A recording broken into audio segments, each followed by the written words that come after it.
ఒట్టు పెట్టుకున్నారు, ఓట్లు దొబ్బినరు, ఓట్లకు ముందేమో బట్టెబాజ్ ముచ్చట్లు చెప్పినరు, ఇప్పుడు దోకేబాజ్ పనులు చేస్తున్నారు. ఇవాళ గల్లీలో ఉన్న కాంగ్రెస్ కార్యకర్త ఎవరైతే ఇంటింటికి తిరిగి ఓట్లు అడిగిండో వాడు మాట్లాడతలేడు. పోనీ ఢిల్లీ నుంచి వచ్చినోడు ఏమైనా పత్తా ఉన్నాడా అంటే వాడు మళ్ళా గల్లనే పడతలేడు. ఢిల్లీకి వెళ్ళి వచ్చినోడు ఏమయ్యా రాహుల్ గాంధీ, నిన్ను అడుగుతా ఉన్నా, ఎక్కడ సచ్చింది నువ్వు చేసిన డిక్లరేషన్, ఎక్కడ సచ్చింది అని అడుగుతున్నా. నువ్వెక్కడ చచ్చినావు రాహుల్ గాంధీ? నువ్వు నిలబెట్టిన ముఖ్యమంత్రి, నువ్వు ఇక్కడ మాకు అప్పజెప్పిపోయిన ముఖ్యమంత్రి ఏ గాడిది పనులు దోముతున్నాడో అని అడుగుతున్నా నేను. ఎక్కడున్నాడు?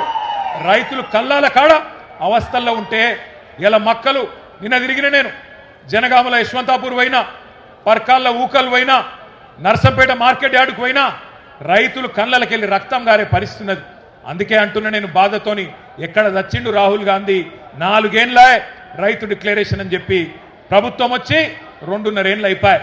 ఎక్కడ ఒక్కటన్నా అమలు చేసినవా అని అడుగుతున్నా. ఇంత మోసం చేయొచ్చా రైతును? ఇంత దారుణంగా వంచొచ్చా? అన్నం తినే కంచంలో ఈరోజు మన్ను పోయొచ్చా అని నేను అడుగుతున్నా. దుక్కి దున్నుకునే రైతన్నను ఇంత ఘోరంగా మోసం చేస్తారా? సిగ్గనిపిస్తలేదా కాంగ్రెస్ నాయకులారా? నానా గడ్డి తింటారా ఓట్ల కోసం?